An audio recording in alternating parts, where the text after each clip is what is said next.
دیکھیں، پہلی بات تو یہ جو گھر کے بڑے ہیں، میں نے بارہا آپ کو سمجھایا، ہر ایک بڑا جو ہے وہ مطلب تمام شرعی مسائل جانتا ہو اور ان کی روشنی میں فیصلہ کرے، یہ ضروری نہیں ہے۔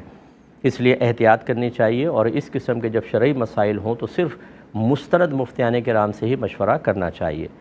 جیسے ان شخص نے فرمایا، جیسے ان صاحب نے ارشاد فرمایا کہ ایک شخص نے کورٹ سے 3 طلاق کا نوٹس لکھوا کے وہ بیوی کو بھیج دیا۔ اب بڑے حضرات کہہ رہے ہیں کہ بھئی پہنچنے سے پہلے بیوی کے پاس پہنچنے سے پہلے اگر صلح کروا لی جائے یا جدید نکاح کروا لیا جائے تو پھر یہ سب صحیح ہے، حالانکہ ایسا کچھ بھی نہیں ہے۔ جیسے شوہر کسی شخص کو یہ کہے گا نا کہ میری بیوی کو 3 طلاقیں لکھ دے، فوراً طلاق واقع ہو جائے گی۔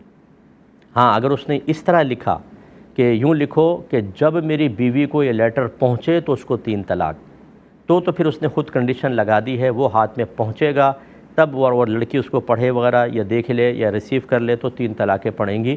لیکن عمومی طور پہ کورٹ کے نوٹسز کے اندر اس قسم کی کوئی شرط نہیں ہوتی ہے، اس میں بس یہ لکھا ہوتا ہے کہ میں فلاں بن فلاں حامل شناختی کارڈ نمبر فلاں اپنی زوجہ فلانہ بنت فلاں کو بقائمی ہوش و حواس طلاق دیتا ہوں، طلاق دیتا ہوں، طلاق دیتا ہوں۔ ایک بھی نہیں لکھی ہوتی، 3 لکھی ہوتی ہیں، تو جیسے ہی اس نے لکھوائیں فوراً طلاق پڑ گئی۔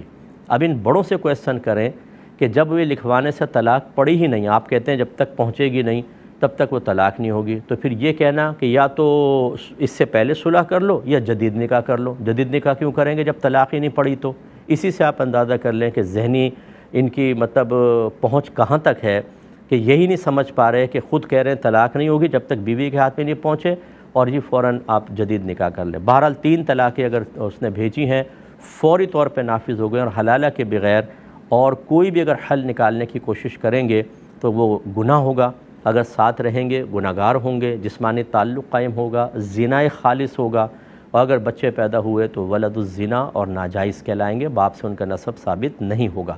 اب ان کو شرعی لحاظ سے حلالہ کرنا ہوگا۔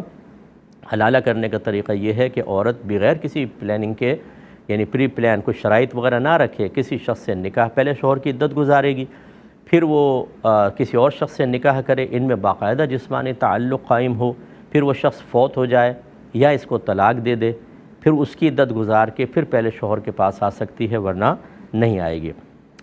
ایک مختصر بریک لے لیتے ہیں، باقی انشاءاللہ جوابات بریک کے بعد۔ بسم اللہ الرحمن الرحیم، پہلے کال لیں گے۔ السلام علیکم۔